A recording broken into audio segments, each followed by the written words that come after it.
Flowclear pump not working? Well, it could be that the pump is cavitated due to lack of water.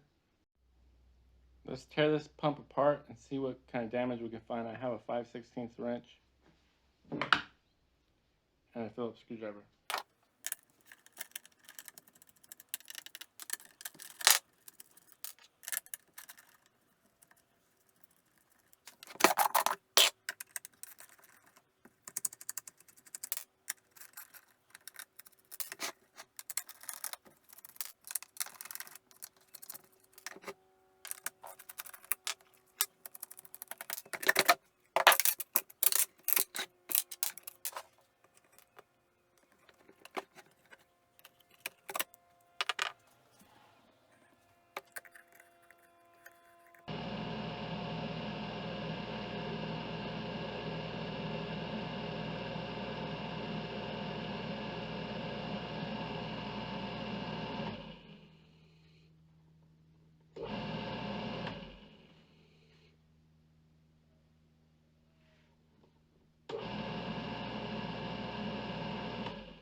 Maybe the black plugs weren't removed and the pump didn't have any water and the pump ate itself.